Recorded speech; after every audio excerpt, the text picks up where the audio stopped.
오늘 말씀의 제목은 오는 하나님의 나라입니다. 우리는 과연 어떤 시대를 살고 있는가? 내가 사는 이 시대라는 말이 좀 너무 거창하다면 우리는 어떤 문맥에서, 어떤 컨텍스트에서 인생을 살고 있는가? 우리 무의식 중에 또 때로는 인식해 가면서 그 질문에 대한 답을 하며 인생을 살아가고 있습니다. 그게 인간입니다. 여러 시각에서 그 질문에 대한 답이 나올 수 있는데요. 경제적으로 본다라고 하면 어쩌면 우리는 역사상 가장 풍요로운 시대를 살고 있다라고 이야기할 수도 있을 것 같아요. 우리가 단 100년 정도 전밖에 되지 않는 조선시대를 생각해 보면 이 겨울에 이렇게 우리처럼 따뜻하게, 우리 춥다라고 불평할 게 아니라 조선시대 궁궐들, 우리 경복궁, 덕수궁 이런 데 가보면 야, 진짜 저기 바닥에 불 조금 들어온다 그래도 얼마나 추웠을까. 그리고 삼시세끼를 먹는 것은 그 시대에는 임금님들, 귀족들 정도밖에 되지 않았는데 우리는 삼시세끼 다 챙겨 먹고 간식까지, 마음 내키면 야식까지 먹는, 어쩌면 역사상 가장 풍요로운 시대를 사는 마음 편한 그런 인생이 우리가 사는 시대요, 인생일 수도 있을 것 같아요. 하지만 똑같은 경제적인 관점에서도 전혀 다른 시대를 사는 그런 마음가짐을 가질 수도 있는 것 같습니다. 언제 곧 무너질지 모르는 위기의 시대. 지금 코로나 때문에 돈을 이렇게 많이 풀어놨는데 이게 어떻게, 어느 나라부터 어떻게 무너질지, 내가 가지고 있는 자산이, 주식이, 예금이, 혹은 내가 지금 돈을 벌고 있는 그 소스가 되는 나의 직장이 어떤 상태로 어떻게 나빠질지 모르는 그런 불안감과 두려움을 가지고 사는, 경제적으로 참 위기와 어려움, 두려움을 누리면서 사는 그런 시대로 인생을 바라보며 우리 하루하루를 보낼 수도 있는 것 같습니다. 도덕적으로도 우리는 어떤 시대를 살고 있느냐라고 얘기할 때 어떤 사람들은 이제 역사가 발전한다라는 시각을 가지고 있는 사람들은 우리는 인류 역사상 가장 자유롭고 고결한 시대를 살고 있다. 그래서 이제 여성의 인권이나 아동의 인권이나 가난한 사람들의 인권이나 이런 것들이 부족하긴 하지만 그래도 점점점 완성을 향해 가고 있는, 도덕적으로 옛날에 그 참 잔혹했던 역사의 시대를 생각한다라고 한다면 참 고결한, 도덕적으로 좋은 시대를 살고 있다라고 그 인생을 의미 있게 자기 안에 자부심을 가지면서 살 수도 있지만, 또 똑같은 도덕적인 관점에서 정반대의 시각도 가질 수 있겠죠. 많은 사람들이 이야기를 하죠. 교회 다니는 사람들이 자주 하는 얘기이지 않을까요? 인류 역사상 가장 타락한 시대를 살고 있다. 도덕적으로 여러 가지, 우리가 이런 주변에서 보는 사건, 사고 이야기들 보면 과거에 정말 이런 잔인한 일들이 있었을까라고 하는 그런 사건, 사고의 일들을 매 순간 뉴스를 통해서 바라보는 것이 우리의 시대가 아닌가라는 시각도 있습니다. 정치적으로도 긍정적으로 본다라고 한다면 지금 이 시대처럼 국가체제와 치안 시스템이 보편적으로, 완벽하진 않지만 보편적으로 잘 갖춰져 있는 시대가 아마 없었을 것이다. 그래서 나라의 국경이 있고 그 나라의 시민권만 가지고 있다라고 한다면 아무리 독재자가 다스리는 나라라 할지라도 예전의 역사에서 우리가 생각하는 그런 힘든 그런 정치체제를 가진, 그래서 시민권이라는 개념도 없고 국경이라는 개념도 없어서 이 마을에서 저 마을로 이사를 간다라고 하는 것은 목숨을 걸고 이동하는, 우리 이사할 때 그런 걱정 안 하잖아요. 그래서 국가 시스템이나 치안 시스템이 보편적으로 갖춰진 굉장히 안전한 그런 정치적인 시스템을, 밸런스를 가지고 있는 시대를 살고 있다라고 생각하면서 우리 하루하루를 살 수도 있지만, 또 반대로는 어때요? 여전히 전쟁과 이번에 지진이라든지 이런 사건, 사고로 인하여서 생존의 위협을 걱정해야 되는 그런 시대라고 내가 살고 있는 이 나를 이야기할 수도 있을 것 같습니다. 사회적으로도 문화와 기술이 거의 과거에 살던 사람들의 기준으로 본다면 기적에 가까운 그런 레벨을 살고 있는 게 우리 시대에 일런지 모르겠어요. 옛날에 축지법 기적이었잖아요. 어떻게 서울에서 부산까지 단 몇 시간에 갈 수 있겠어요. 서울에서 부산은 한 달씩 걸려서 가는 그런 거리잖아요. 그런데 지금은 자동차가 있고 비행기가 있고 뭐 빠른 그 고속철도가 있고 이런 것들 타면 뭐 단 몇 시간 만에 이동하는 거리가 되었고, 다른 사람이 지금 어디에 있는지 눈 감고 뭐 천리안이 있어서 그 사람이 어디 있는지 알아볼 수 있는 거, 그거 기적 아닌가요? 초능력을 가진 사람들이 할 수 있는 거예요. 요즘에는 폰만 딱 열어서 나랑 그 위치 공유한 사람 딱 위치 보면 그 사람 어디 있는지 내 손바닥에 있는 것처럼 알 수 있는 그런 과학기술과 정말로 화려한 문화를 가진 그런 시대를 우리는 사회적으로 살고 있다라고 이야기합니다. 하지만 또 반대편에는 너무나도 많은 사람이 이런 문명의 이기 앞에서 우울증과 관계의 단절을 체험하면서 사는, 역사상 이렇게 많이 우울한 사람들이 있었을까라는 그런 생각을 할 정도로 그런 시대를 살고 있습니다. 여러분이 살고 있는 오늘은 어떤 시대입니까? 여러분이 살았던 지난 한 주간은 어떤 시대였는지 우리 스스로 한번 점검해 볼 수 있기를 원합니다. 그리고 이번 한 주간을 나는 또 어떤 시대로, 아니 나에게 남겨져 있는 이 인생을 나는 어떤 시대로 살기를 원하는가, 내가 사는 시대를 어떻게 바라보고 이해하느냐가 사실은 내가 하루하루의 일상을 어떻게 살 것인지에 대한 방향성을 정해준다라고 하는 측면에서 이런 질문은 한 번씩 우리가 우리 스스로에게 던져볼 만한 질문인 것 같습니다. 사실 오늘 본문은 그런 질문을 성경적인 관점에서 던져주고 있는 그런 본문이라고 볼 수 있는데요. 보통 이 본문을 가리키는 별명이 있는데 감람산 강화 혹은 올리벳 디스코스라고 하는 예수님의 마지막 일주일 중에 종말에 대하여 예수님이 굉장히 좀 심도 있게 언급하시는 그런 부분입니다. 마태복음에는 거의 2장에 걸쳐서 24장과 25장에 걸쳐서 나와 있고, 마가복음도 거의 한 장, 13장에 이렇게 걸쳐서 이렇게 기록이 됐고요. 오늘 우리가 읽은 누가복음에도 지난주에 우리가 봤던 과부의 헌금 이야기 뒤, 그리고 우리가 오늘 읽으면서 빼놨던 맨 마지막 2절, 37절, 38절을 빼놓은 나머지 모든 부분이 이 감람산 강화라고 불리는 예수님의 종말에 대한 교훈이라고 보시면 좋을 것 같습니다. 종말, 마지막 날에 대한 이야기, 우리가 잘 알고 있는데요. 배경은 이래요. 오늘 우리는 29절부터 읽었지만 사실은 더 넓은 문맥은 5절부터 살펴봐야 되는 것이고, 그 5절 앞에 우리가 지난주에 살펴봤던 과부의 헌금 얘기가 있기 때문에 굉장히 자연스럽게 넘어갑니다. 과부가 헌금을 드리고 또 부자들이 헌금을 드리는 것이 결국에는 무엇을 만들어요? 성전을 만들잖아요. 성전에 여러 가지, 그 당시에 보수공사 얼마나 많이 했는지 그 헤롯 당시의 기록을 보면 참 화려하게 그 솔로몬 성전을 그 레노베이션 하는 그런 시대였다라는 것을 생각한다라고 한다면, 이 헌금들의 이야기에서 그 헌금들이 쓰이는 성전을 바라보는 곳으로 시각을 돌리는 것은 굉장히 자연스러운 장면의 전환인 것 같습니다. 5절에 이 제자들이 먼저 이 이야기에 그 미끼를 던져요. 제자들이 예수님, 이 성전 아름다운 돌, 이 헌물로 꾸민 것, 헌금 얘기 방금 전에 나왔었는데 그 헌금들로 이렇게 꾸민 이런 것들 참 멋지지 않습니까? 아마 이 사람들도 그냥 세속적인 의미에서 건물이 멋지다 이런 것만 이야기한 건 아닐 거예요. 유대인이고 그들이 가지고 있는 신앙적인 그런 시각에서 하나님이 이렇게 좋은 장소에서 영광 받으시는데 참 하나님이 또 이쁘게 봐주시지 않을까요?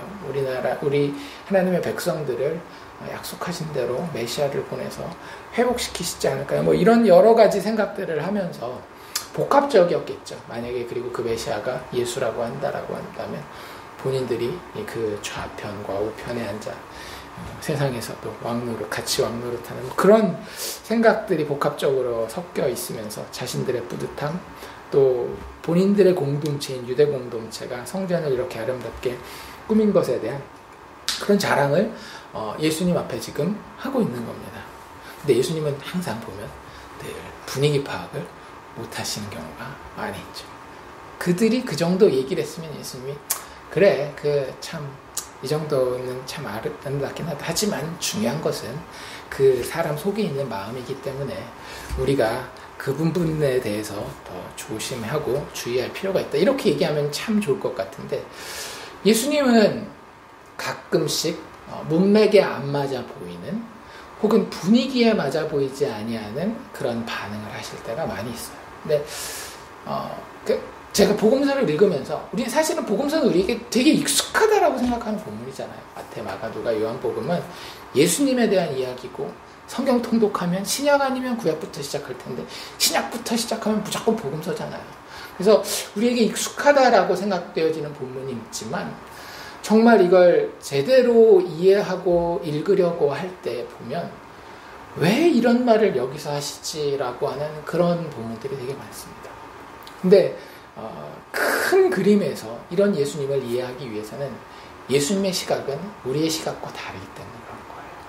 예수님은 항상 하나님 아버지의 영광, 그 나라만을 바라보고 대답을 하시기 때문에 제자들이 혹은 다른 무리들이 가지고 와서 던지는 질문과 이슈는 항상 눈에 보이는 땅에서 우리가 손으로 만지고 발로 디딜 수 있는 그런 것에 대한 이야기를 할 때에 예수님의 시각은 거기에 시점을 맞춰주시지 아니하시고 그들을 끌고 가기 위해서 원래 하나님 아버지를 바라봐야 되는 그 시점으로 이야기하시기 때문에 때로는 매정해 보일 수 있고요. 때로는 문맥상 왜 이런 이야기를 하시지라는 그런 엉뚱한 그런 분위기에 우리가 예수님을 볼 수 있는 것입니다. 여기도 마찬가지로 예수님은 제자들을 무시하거나 인격적으로 깔아뭉개기 위해서 이런 이야기를 하는 것이 아니라 그들을 자기가 구원할 자가 누구인지 알고 계셨잖아요. 12 중에서도 누가 자기를 팔자이며 하나님의 양의 무리에 속하지 않은지를 알고 계셨기 때문에 여기 이 말을 하는 것은 이들을 어떻게 해서든지 하나님 나라의 그 수준으로 끌고 가기 위해서 이런 어떻게 보이면 엉뚱해 보이는 교훈을 하고 계신다라고 하는 그런 생각을 가지고 일단 우리가 기본적으로 가져야 되는 마음은 순종하고 경청하리라라고 하는 마음의 태도인 것 같습니다. 어쨌든 이렇게 성전에 대해서 자랑하는데 예수님은 성전의 멸망에 대해서 이야기를 하고 있어요. 그것도 아주 적나라하게 그래픽하게 눈으로 이렇게 그릴 수 있을 정도로 그림처럼 묘사를 하고 있죠. 뭐라고요? 너희 보는 이것들이 날에 이르면 돌 하나도 돌 위에 남지 않고 다 무너뜨려지리라 라고 이야기를 하면서 그 언급에서부터 시작해서 쭉 종말에 대한 이야기를 합니다. 성전이 무너지는 것을 1차적으로는 물리적인 성전의 멸망에 대한 이야기로 받아들일 수도 있지만 좀 더 큰 의미에서 제대로 이해하려고 한다라고 하면 여기 영적인 의미를 우리가 같이 가지고 이해하는 것이 좀 더 좋을 것 같습니다. 성전이 뭐예요? 인간이 신 앞에 나아가려고 하는 최고의 표현이잖아요. 어떤 종교 제도에 있어서는. 그렇기 때문에 인간 업적의 종말에 대한 예언으로 보시면 될 것 같아요. 마지막에 인간이 세워놓은 신 앞에 자랑하려고 들고 나오는 것은 그게 무엇이 되든지 간에 과학의 발전이 되었건 도덕적인 고결함이 되었건 종교적인 헌신이 되었건 어떤 것도 돌 위에 돌 하나 남지 아니하고 망할 것을 이야기하는 인간 업적의 종말의 때에 대한 예언으로 보셔도 좋을 것 같습니다. 어쨌든 제자들은 아직도 시선이 어디 고정되어 있는가 하면 땅에 고정되어 있기 때문에 그 이후에 뭐라고 물어보는가 하면 언제 이런 일이 있을 것이며 또 이런 일이 있으려고 할 때에 우리가 조금만 치트키를 써서 1분이라도 하루라도 1년이라도 좀 먼저 알 수 있게 그게 일어나기 직전에 어떤 징조들이 있을지 사인이 있을지 좀 알려주십시오라고 예수님이 이야기를 하십니다. 예수님의 이야기를 요약을 하면 너희들이 주의해야 될 것이 있는데 시한부 종말론에 대해서 호들갑 떨지 말고 또 어설픈 이상주의 하지 말아라. 이게 예수님이 하시는 이야기예요. 미혹받지 않도록 주의하라. 그 미혹의 내용이 뭐예요? 많은 사람들이 내 이름으로 올 것이다. 내가 구원자다. 우리 이렇게만 하면 이 땅에서 하나님 나라를 이룰 수 있다. 그게 종교적인 모습이 될 수도 있지만 사실은 다른 모습으로도 많이 나타납니다. 경제, 과학, 정치 이런 방식으로 예수의 이름으로, 메시아 이름으로 내가 메시아다. 여기에 이 땅에 소망, 이 땅에 그 하나님 나라의 유토피아의 소망이 있다. 이런 어떤 혹할 수 있는 어설픈 이상주의라든지 내가 그라 때가 가까이 왔다. 이런 거는 우리가 많이 이야기하는 시한부 종말론들 아니에요. 그렇죠? 근데 예수님은 이런 것들에 대해서 경고하시면서 그러지 마라. 너희들이 바라보는 그런 이상의 나라가 유토피아가 가까이 온 것처럼 보이건 아니면 시한부 종말론에서 이야기하는 그 위기감이 고조되건 너희들이 어떤 상황에 있든지 간에 곧 끝은 아니니라 해서 여기 진짜 그 예수님이 하시는 표현 9절 뒤에 보면 곧 끝은 곧 되지 아니하리라. 그게 무슨 이게 한국말로는 약간 중의적인 의미로 들릴 수 있는데 그 헬라어 원어의 뜻은 무슨 뜻인가 하면 끝이 곧장 오진 않는다. 그 얘기예요. 헬라어에 있는 것을 쓰면.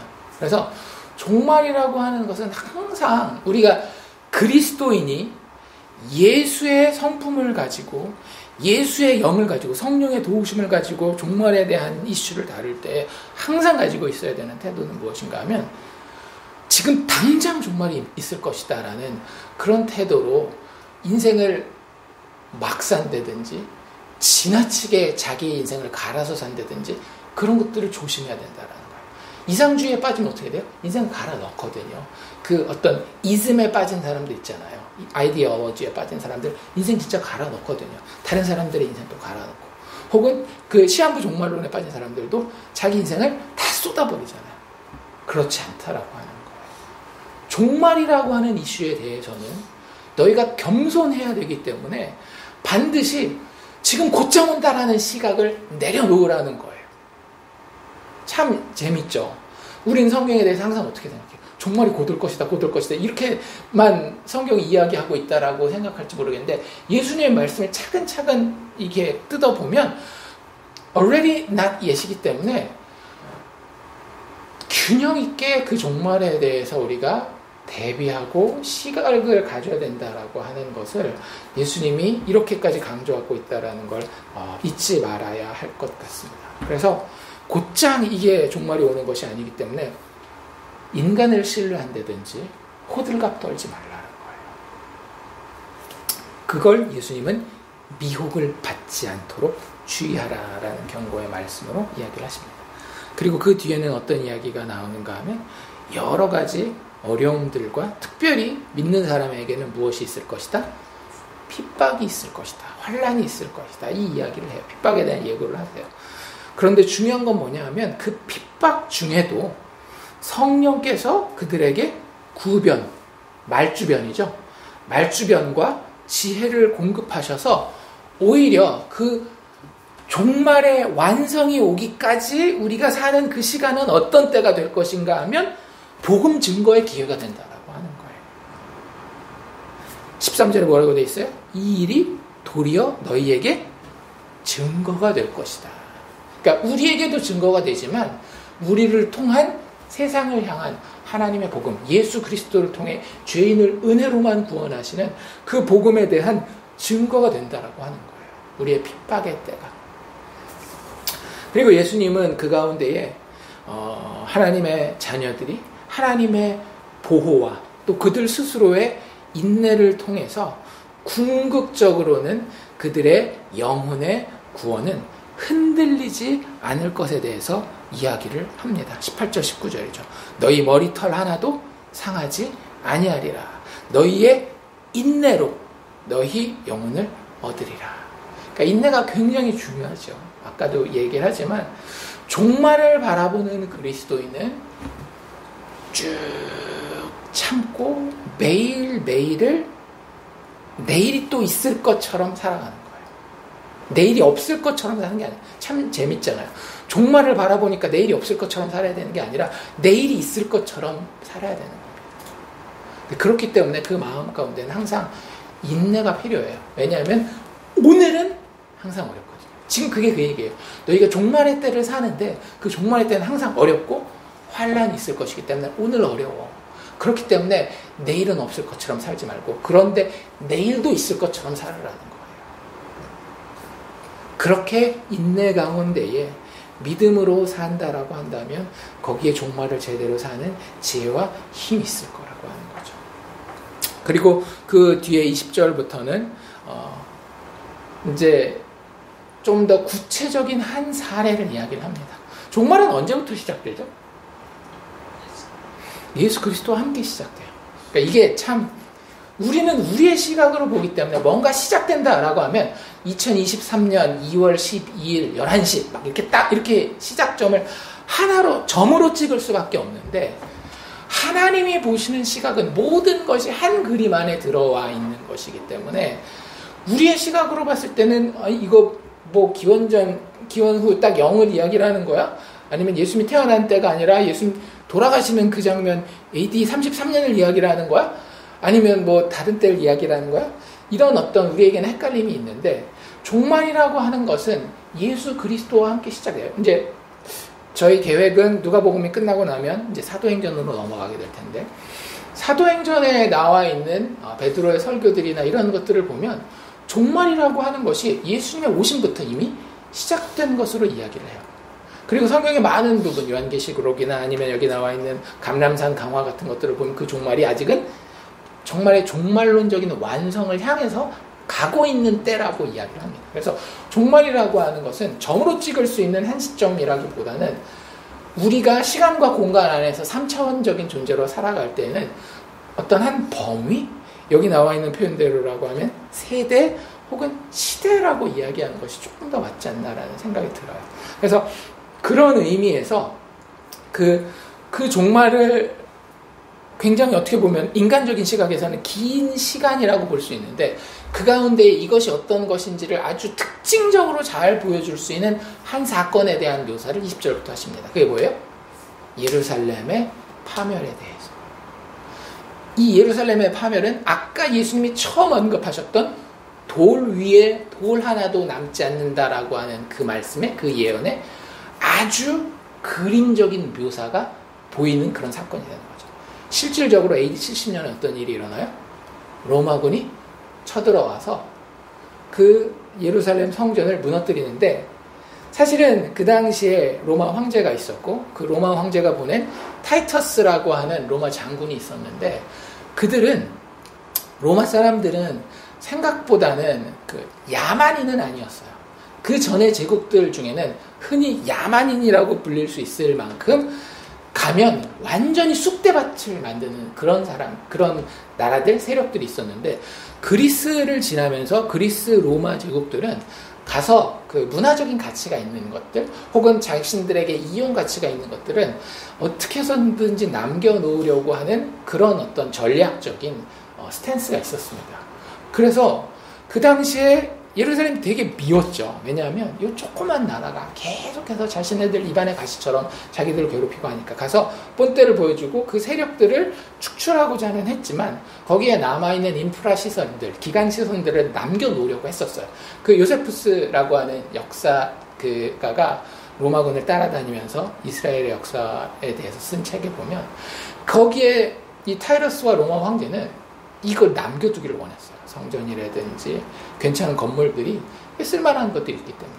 근데 이 전쟁을 하다 보면 사람이 피를 보면 흥분하잖아요.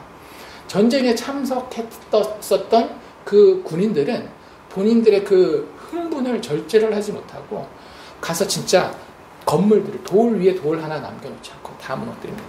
그 중에 이제 한 가지 이유는 뭐였는가 하면 그 당시에 성전을 금으로 쌌다라고 얘기를 하잖아요. 뭐 어디까지 금으로 쌌는지는 조금씩 우리가 다를 수는 있겠지만 그것들을 찾기 위해서 돌과 돌 사이에 그런 것들이 있을까라는 생각도 있었더라고요.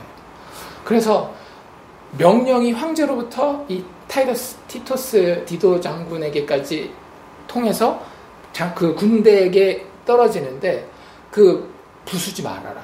근데 그 명령이 지켜지지 않고 다 무너지는 거예요. 그러니까 인간이 막을 수 없는 거죠.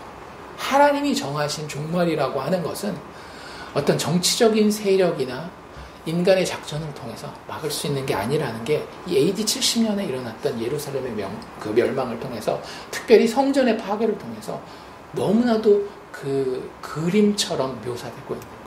아까도 얘기했죠. 이건 근데 마지막, 이 종말의 시대의 마지막을 어떻게 우리가 그려야 되는지에 대한 하나의 예표거든요.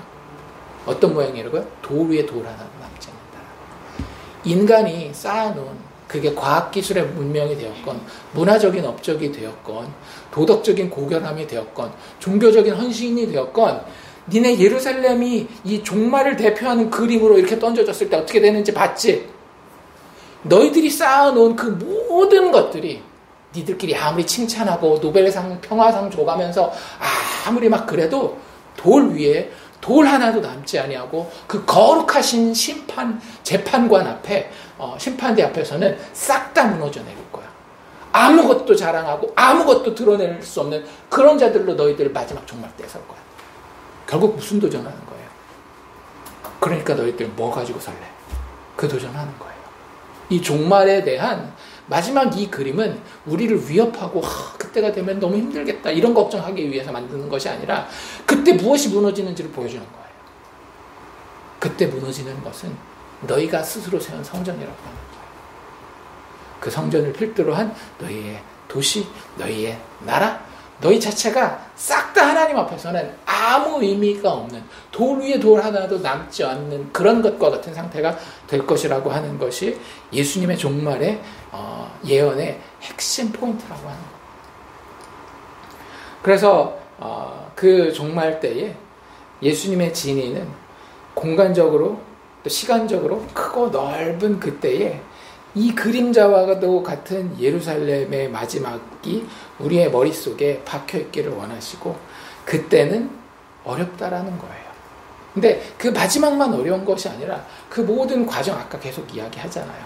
그 모든 종말이라고 불리우는 시점이 아닌 시대가 참 어려울 것에 대해서 경고하고 있고, 특별히 아까 얘기한 그 예루살렘에 대한 이야기에서는 하나님의 백성으로 먼저 예표로서 부름받았었던 유대인들에게는 더 어려운 때가 될 것이다 라고 이야기를 하고 있고, 많은 사람들이 실제 역사 가운데서 그 부분에 관심을 가지고 보고 있죠. 우리가 흔히 이야기하는 세대주의자들이 뭐 잘못된 신학적인 부분이 있긴 하지만 이 이스라엘이나 유대인들의 많은 관심을 가지는 이유는 이런 것들 때문에 그런 겁니다.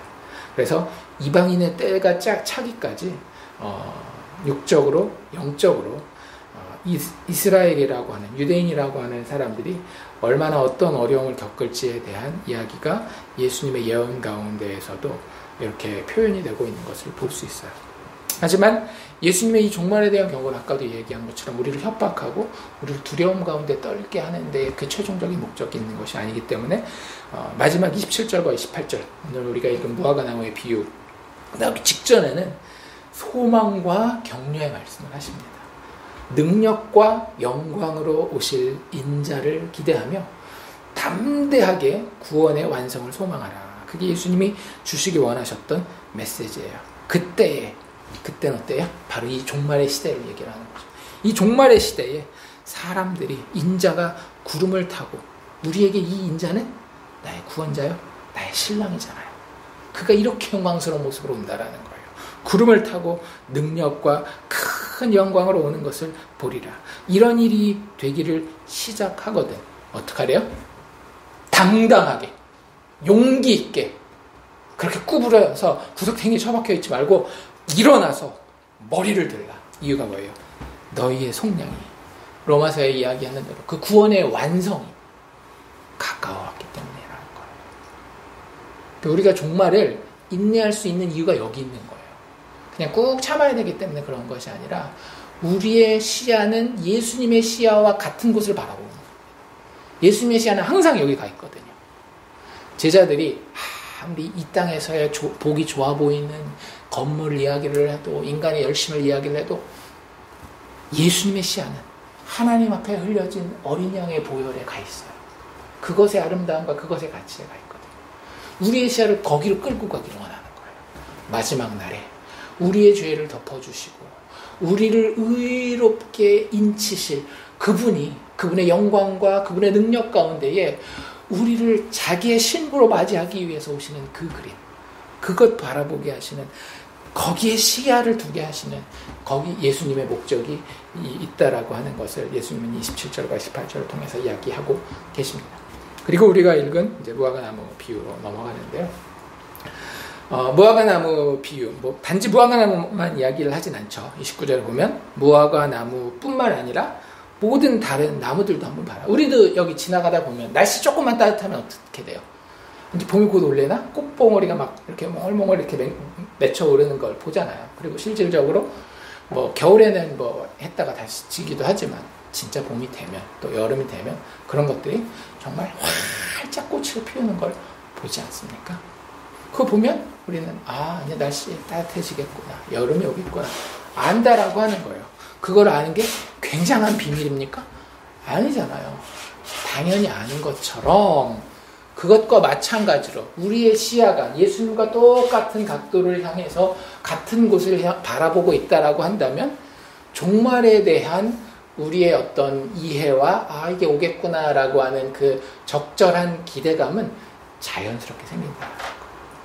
핍박과 어려움에 대한 이야기 계속 얘기했잖아요. 우리가 인생을 살면서 우리가 사는 이 시대를 바라보면서 이 시대가 어렵구나, 정말 핍박이 있구나, 예수 믿는 것이 모든 사람에게, 이 복음의 메시지가 모든 사람에게 환영받는 메시지가, 심지어는 나 스스로에게도 내가 영적으로 교만하고 좋지 않을 때에는 환영받을 수 없는, 핍박받을 수밖에 없는 메시지구나라는 것을 보면서 하나님 나라 가깝구나 자연스럽게 알라는 거예요.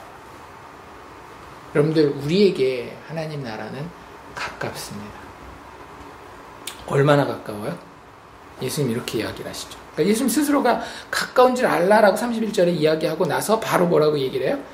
진실로 너희에게 말하노니 얼마나 가까운가? 이 세대가 지나가기 전에 모든 일이 다 이루리라. 이제 이 부분에 설 때에 모든 정직한 성경학자들과 설교자들은 엄청나게 겸손해집니다. 특별히 믿음을 가진 사람들. 과연 여기서 이야기하는 세대가 무엇을 이야기하나라고 하는 그 질문 앞에 제대로 된 정답, 딱 이게 확실한 100% 이겁니다라고 이야기하는 사람은 사실은 많지 않아요. 게네아라고 하는 헬라어 단어인데요. 사실은 원래는 이게 시대, 시간적으로, 그러니까 한국말로는 세대하면 어떤 그 세대 차이 난다 그러면 그 사람들에 대해서 이렇게 집중하기 쉬운 그런 단어인데, 원래 이 게네아라고 하는 헬라어 단어는 시점적으로 이렇게 어디서부터 어디까지를 이야기하는 시기 혹은 시대, 조금 더 넓은 그런 의미를 가지고 있는 단어예요. 그래서 1차적으로 이 부분을 이해하는 여러 가지 방식이 있는데요. 하나는 뭐냐면 그 당시 예수님 제자들 생전에 이 세대가 다 가기 전에 그런 뜻으로 이제 이해하는 사람들이 있습니다. 혹은 조금 더 넓게 생각한다면 이걸 기록하고 있는 누가와 누가 동시대 사람들의 생애가 다 지나가기 전에 이 모든 일이 다 이루어지리라라는 이야기를 해요. 이제 이러한 이야기를 하는 사람들 가운데는 두 부류의 사람들이 있죠. 신앙이 없는 사람들과 신앙이 있는 사람들이 있습니다. 신앙이 없는 사람들은 그렇게 해석하고 뭐라고 이야기를 해요? 근데 예수님이 틀렸다, 착각한 거다, 예수님의 예언이 그대로 이루어지지 않았다라고 이야기를 하고, 이제 신앙이 있는 사람들 같은 경우는 다양한 모든 일이라는 부분에 가서 이제 해석을 좀 폭넓게 하겠죠. 이 모든 일이라고 하는 것이 앞에 바로 이야기하고 있는 예루살렘 파괴에 대한 그런 이야기다, 이런 이야기를 하기도 하고요. 그런 한 가지 해석의 가능성이 있고요. 또 한 가지는 정치적인 의미로서의 유대 나라의 시대라고 해석하는 사람들도 있어요. 이 유대 나라의 그 기한이 끝나기 전에 종말이 있을 것이다. 근데 여기서 종말도 역시 AD 70년에 있을 그 성전의 예루살렘의 함락을 바라보는 경우가 많은 거죠. 유대라고 하는 나라가 식민지긴 하지만 아직은 자기네 나름대로의 왕도 가지고 이런 그런 시대를 살고 있잖아요. 그런데 그 시대가 끝나기 전에 어떤 날이 와요? 그 나라의 가장 핵심부인 하나님을 모시고 있다라고 하는 성전이 무너질 그 날이 올 것이다. 그렇게 유대 나라의 시대로 해석하는 사람들도 있고요.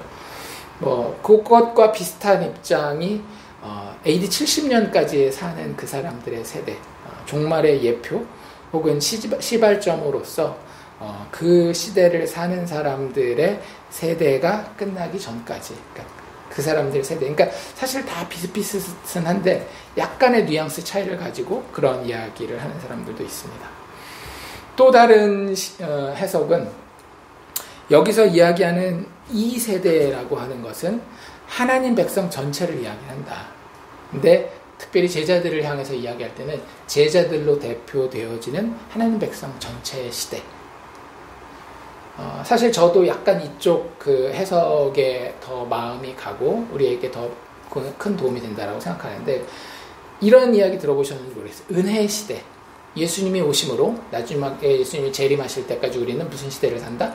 교회 시대 혹은 은혜의 시대를 산다라고 이야기를 하거든요. 그래서 물론 그 전에는 은혜의 시대가 아니었던 것은 아니지만 그 은혜가 어떤 방식으로 이루어질지 예수님의 십자가의 죽음과 부활을 통하여 온전히 드러난 그 시대, 그 시대를 대표하는 그 제자들을 놓고 이야기한 거기 때문에 이 시대는 예수님 재림하시기 전까지 살 하나님 백성들의 시대로 이야기하는 사람들이 있습니다. 그래서 세부적으로 들어가면 그 제자들을 그렇기 때문에 이야기를 하는 것이다 라고 이야기하는 사람들이 있고, 좀 더 넓은 의미에서 그 시대를 사는 모든 사람들을 이야기한다라는 사람들도 있고, 어떤 사람들은 그 시대 중에 맨 마지막을 사는 사람들에 대한 이야기다라는 사람도 있어요. 이게 요 사람들은 조금 흥미로운데, 여기서 이야기하는 이 세대라고 하는 것은 제자들로부터 시작된 하나님 백성들의 시대에 특별히 마지막에 사는 사람들의 인생이 시작되면 그 사람들의 인생이 끝나기도 전에, 그건 무슨 얘기예요?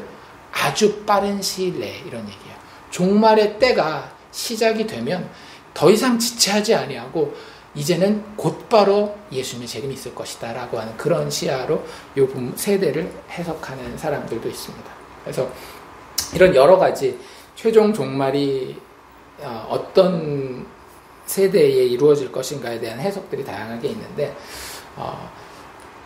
정확하게 어떤 것이 맞다라고 이야기하는 것은 아까도 이야기한 것처럼 웬만한 교만함을 가지기 전에는 쉽지 않아요. 그 중에 하나를 선택한다라고 하는 것은. 그런데 그 폭넓은 의미에서 이렇게는 이해해 볼 수 있을 것 같아요.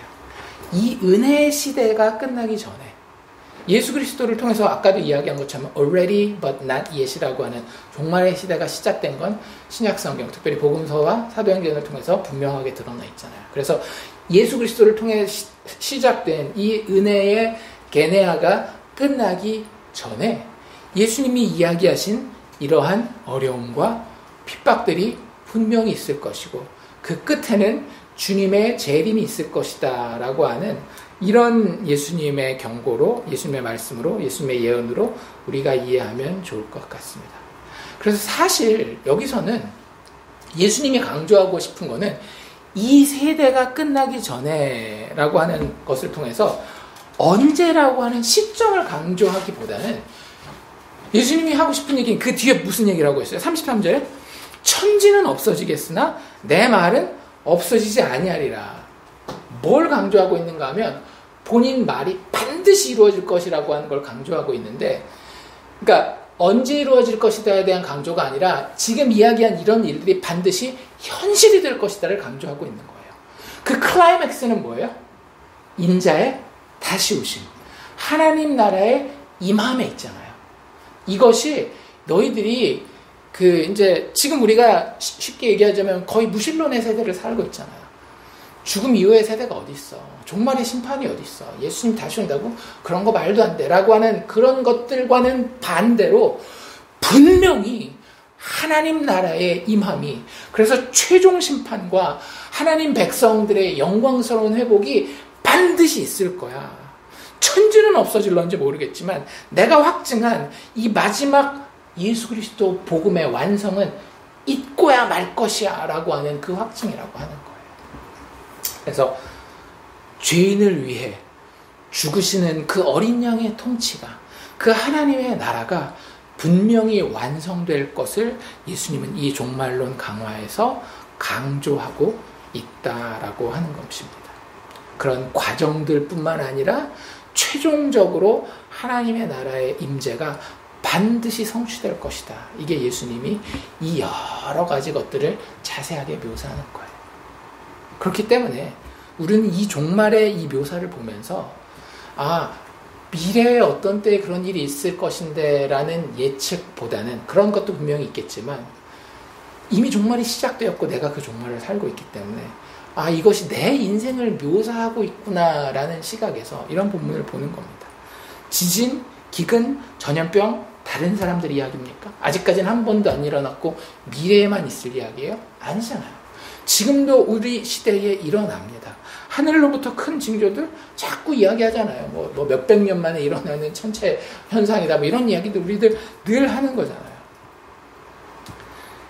우리가 다른 사람들에게 박해당하고 다른 사람들에게 끌려가는 일들, 내가 지금 당장 당하는 일은 아니지만 그 비슷한 방향성을 세상 가운데 많이 보고 있고, 지구상 어디인가에는 이 일을 실제 당하는 내 믿음의 형제 자매들이 있다라고 하는 거죠. 그리고 그 모든 것은 사실은 뭘 향해 달려가고 있는 거예요? 예수 그리스도, 그 죽음과 부활에 대한 증거를 향해 달려가고 있는 거죠. 그리고 그분이 예언하신 대로 반드시 그 나라는 이 핍박과 어려움에도 불구하고 올 것이라고 하는 거예요. 그러니 자연스럽게 그 다음 이야기로 넘어가는 거죠. 깨어있으라는 거죠. 이런 시야를 가지고 내가 바로 이 시대를 살고 있다라는 생각을 가지면 그리스도인은 예수 닮은 삶을 살게 됩니다. 우리가 예수 믿기 때문에 도덕적으로 깨끗해야 되고 하나님 앞에 벌받지 않기 위해서가 아니라, 이런 큰 하나님 나라의 시각, 예수 그리스도의 복음이 우리에게 어떤 영향을 미칠 그런 시대인지를 우리가 이 시대를 제대로 된 시각을 가지고 바라본다라고 하면 비로소 우리는 예수 닮은 사람으로 살아가게 되는 거예요. 이해가 되세요? 우리의 노력과 우리의 시야와 우리의 판단 때문에 그렇게 사는 것이 아니라, 이런 종말론적 시야를 가지게 될 때에 우리는 예수를 전적인 주권을 가진 주인으로서 모실 수 있게 되는 것이고, 그분의 입에서 나온 어떤 말도 우리의 마음 가운데에 너무나도 귀한 말로 모시게 되는 겁니다. 그게 바로 바로 뒤에 나오는 34절에 나오는 첫 번째, 두 번째 헬라어 단어예요. 물론 이제 한 단어 접속사는 빼고, 그게 뭔가 하면 프로세테케 헤아우토이스, 너희는 스스로 조심하라. Be on guard. 이게 바로 그 얘기입니다. 헬라어 단어 표현은 무슨 뜻인가 하면, 프로세테케라고 하는 단어는 마음을 두다라는 거예요. 전념, 생각을 거기에 전적으로 가져가는 거예요. 그게 여기 번역에서는 조심하다, 주의하다라는 표현을 가지고 있습니다. 뭐에 전념으로 우리의 마음을 두라고요? 예수님이 이야기하신 그 복음의 이야기, 복음의 시대에 대한 그 교훈에 우리의 마음을 전적으로 투자하라는 거예요. 그렇지 않으면 어떤 일이 벌어집니다. 진짜 정말 예수님은 우리의 개인의 마음뿐만 아니라 인간의 역사의 시대를 다 관통하고 계셔요. 특별히 영적인 시각에서 보면 너무나도 정확한 평가입니다. 그리고 시대를 타지 않아요. 어떤 시대건 간에. 왜냐하면 예수님 얘기대로라면 그때부터 지금까지 다 우리는 똑같은 시대를 살고 있잖아요. 종말의 시대를. 그때 영적으로 우리가 주의하지 않으면, 조심하지 않으면, 마음을 다 두어서 이 종말의 시대를 살고 있는 이 복음의 영향력에 대한, 예수 그리스도의 죽음과 부활에 대한, 그래서 죄인들이 해놓은 모든 것은 하나님 앞에 돌 위에 돌 하나도 남지 않고 망할 것이라고 하는 그 시야를 가지지 않고, 유지하지 아니하고 그 안에서 인내하지 않고 살아갈 때 어떤 일이 벌어지는지 예수님 너무 정확하게 이야기하죠. 그렇지 않으면 방탕함이 뭐예요? 우리식으로 쉽게 표현해 볼까요? 노는 거 너무 좋아하는 거예요. 인간의 역사 아닌가요? 술 취함과 자극적인 것을 추구하고요. 그 다음에 진짜 예수님 너무 우리의 인생을, 역사를 꿰뚫고 있다니까요. 생활이에요. 염려가 없어도 만들어내잖아요. 아니 아까 얘기한 것처럼 오늘날 21세기 이 현대처럼 편안하고 기술 발달돼 있고 상대적으로 완벽하진 않지만 상대적으로 이렇게 부유하고 이런 시대가 어디 있어요? 근데 이 시대에 우리는 어떻게 해요? 우울증의 최고조를 다루고 있잖아요. 더 이상 내 인생을 살 가치가 없어. 너무 힘들어. 막 이러고 있단 말이에요. 옛날 사람들이 보면 물론 그걸 이제 막 절대적인 기준으로 비교할 수는 없겠지만 그냥 그렇게 비교해 봤을 때 그런 시대를 살았을 때에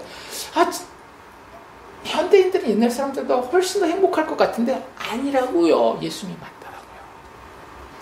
우리가 이 땅에만 지금 내가 살고 있는 눈에 보이는 것에만 집중하게 되면 생활의 염려가 스물스물 몰고 들어온다니까. 여기서 생활의 염려는 생계에 대한 염려뿐만 아니라 아까도 얘기한 것처럼 내 생활에 대한 걱정과 어두움과 슬픔과 이런 것들 다 포함하는 거예요. 뭐 하지 않으면? 너희가 스스로 조심하지 않아. 예수 십자가 바라보지 않고 그 십자가가 이루어 놓을 하나님 나라의 완성, 그 영광스러운 모습을 바라보지 않으면 니네들 노는 거 좋아하게 될 거고 술 취하게 될 것이고 생활의 염려 가운데 어떻게 될 것이다. 결국은 무슨 문제로 돌아와요? 마음의 문제로 돌아오잖아요. 마음이 더 나아질 것이다. 여러분들 왜 우리가 매일매일 말씀 보고 기도하며 교회가 일주일에 한 번씩 모여서 똑같은 거 하는 것 같잖아요. 예배 드릴까요? 이것 때문에 그런 거예요. 종말을 사는 사람들은 어떻게 해서든지 마음이 둔해지지 않기 위해서 영적인 싸움을 싸워야 되는 겁니다. 그걸 하나님은 너무나 잘 알고 있기 때문에 마치 율법인 것처럼 우리에게 주시는 거예요. 근데 율법이 아니라 그 시야를 가지고 있으면 당연히 하게 되는 거죠. 내가 믿고 있으면 꼭 해야 되는 것들 있잖아요. 어떤 사람은 안 믿기 때문에 그걸 안 하지만 어떤 사람은 믿기 때문에 뭔가를 분명히 하는 사람이 있습니다. 예를 들자면 이런 거예요. 두 부모가 있어요. 핸드폰에 대해서 어떤 사람은 이 핸드폰이 내 자녀의 인생을 분명히 망칠 것이다 라는 생각을 가진 사람이 있고 어떤 사람은 핸드폰이 악영향도 있기는 하지만 굳이 그렇게 내 자녀의 인생을 망치겠어? 이런 생각을 하는 사람이 있어요. 그러면 그 사람들의 행동이 같겠어요? 다르겠어요? 다를 수밖에 없어요. 이걸 분명히 믿고 그 마지막에 어떤 그림이 그려질지가 보이는 사람은 절대 안 줍니다.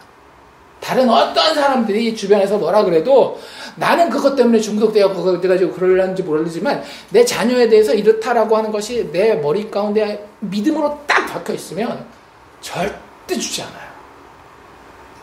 예수님 지금 얘기하시는 게 그거예요. 너의 의가 마지막에는 분명히 저렇게 다 망가질 것인데 네 의가 아닌 내 의, 예수 그리스도의 십자가에 죽고 다시 사신 죄인들을 위해 거저 은혜로 베푸시는 그 의만 의지하고 그 완성된 것에서 그 의로 옷 입어서 영광스러울 그 시야를 가지고 그 믿음을 가지고 있어? 아니면 눈에 보이는 것 때문에 자꾸 세상에서 노는 거 좋아하고 방탕하고 생활의 염려 가운데 그렇게 너희의 마음이 둔해지면 되겠어 안 되겠어? 예수님 그 얘기하시는 거예요. 만약에 우리가 그 마음 가운데에 최종적으로 빠져있게 된다라고 한다면 그런 사람에게는 이 마지막 날이 덫과 같이 만다라는 거예요. 덫은 그 사람을 살리는 겁니까? 죽이는 겁니까? 죽이는 거잖아요. 물론 성도의 견인, 우리 그런 얘기 합니다. 그런데 예수님 여기서는 성도의 견인을 이야기하기 원치 않으세요. 왜냐하면 당장 예수 믿는 사람들도 이 시간과 공간 살아야 되잖아요. 근데 하나님 말해서 다 하겠습니다. 이런 걸 원하시지 않는다. 치열하라는 거. 너희들의 일상 하루하루를 살면서 어떤 부분에 치열하라고요? 영적으로 마음이 둔해졌는지 안 둔해졌는지. 그게 우리가 인생을 사는데 제일 중요한 부분. 잡을 뭘 가지든지 인간관계를 뭘 어떻게 하든지 그거 사실은 다 부차적인 것들이에요.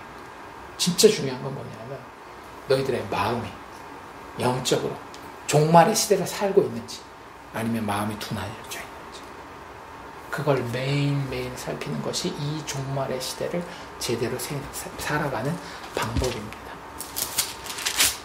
이것에는 예외가 있다 없다? 없다라는 거예요. 그래서 이 35절에 어떤 표현이냐 참 재밌는 표현이에요. 진짜 이게 성경에 이런 표현이 나오는구나. 온 지구상에 거하는 모든 사람에게. 이 실제 헬라어 단어가 그렇게 돼 있어요. 헬라어 단어를 조금 더 있는 그대로 표현한다면 모든이라는 단어가 지구 앞에 붙어 있습니다. 그래서 모든 지구, 여기 상이라고 되어 있는데 표면이라는 단어거든요. 모든 지구 표면 위에 거하는, 살고 있는, 그리고 다시 한번 모든이라는 단어가 또 나와요. 모든 사람들에게. 그러니까 진짜 이 영적인 부분은 예외가 있다 없다? 없다라는 거예요. 종말은 누구에게만 상관이 있는, 자꾸 우리가 시한부 종말론에 빠지면 그런 오류에 범한다니까요. 시한부 종말론의 가장 큰 폐해는 뭐냐면요, 그때랑 가깝지 않으면 어떻게 하겠다라는 거예요. 좀 덜 심각하겠다라는 거예요.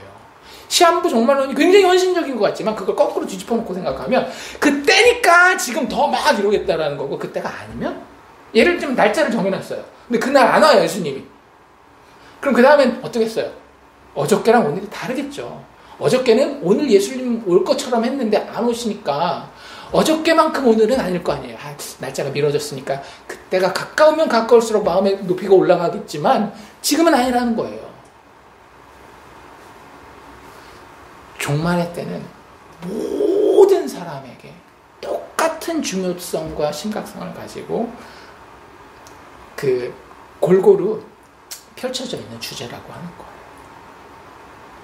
지구상 온 지구 표면에 거하는 모든 사람에게 이 종말의 시대가 이미 임하여 있는 거예요. 관건은 뭐예요? 이게 임할지 안 임할지가 아니라 그건 너무나 분명하기 때문에 임할지 안 임할지에 예수님의 그 교훈의 마지막이 있는 것이 아니라 어떻게 그 시대를 살 것인지 예수님의 교훈의 결론이 있는 겁니다. 그 결론이 뭐예요?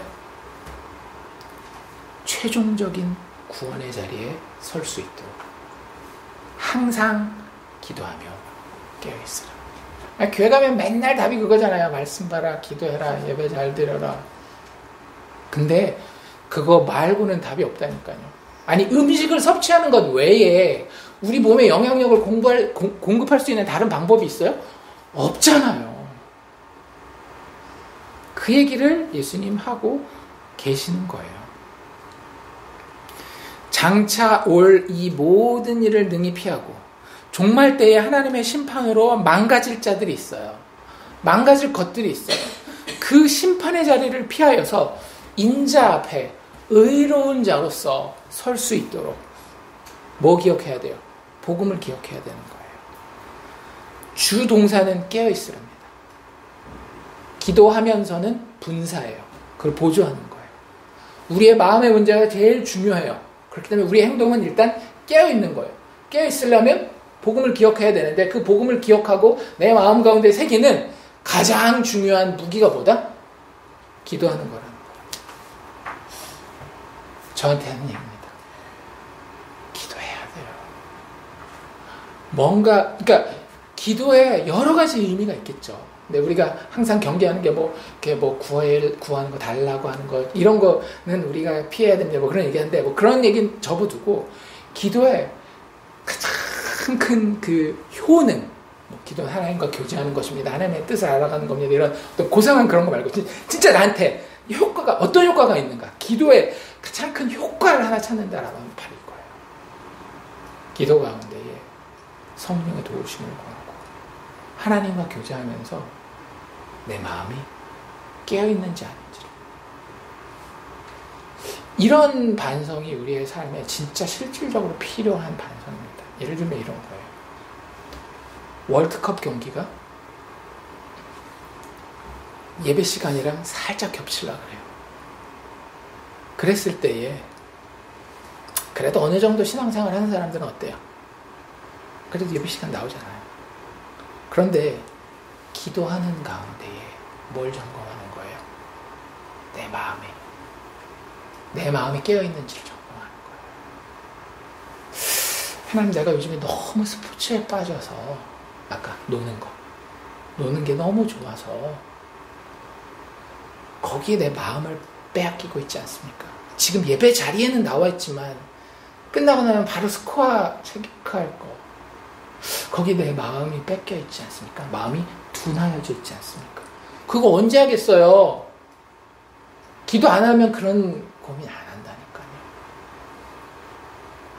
내가 요즘에 술 취함, 뭐 술을 마시고 안 마시고를 떠나서 뭐 이런 식으로 얘기를 해봅시다. 뭐 꼭 그건 아니지만 뭐 술도 한잔 하면서 인간관계, 사람 만나고 막 재밌게 이야기하고 이런 것들.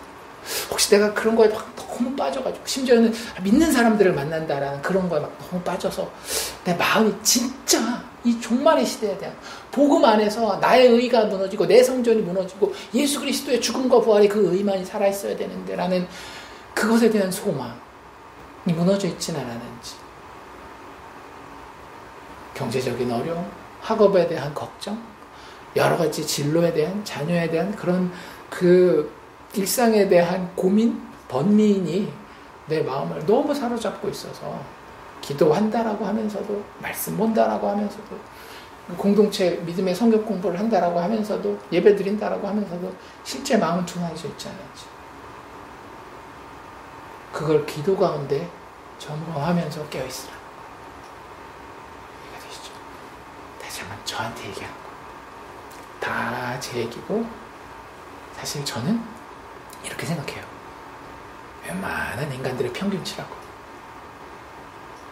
아담의 이야기가 딴 사람 이야기가 아니라 내 이야기인 것처럼 어떤 한 죄인의 이야기는요, 다 내 이야기입니다. 그리고 그 죄인들에게 예수님은 이 종말에 가르침을 하고 계시는 거예요.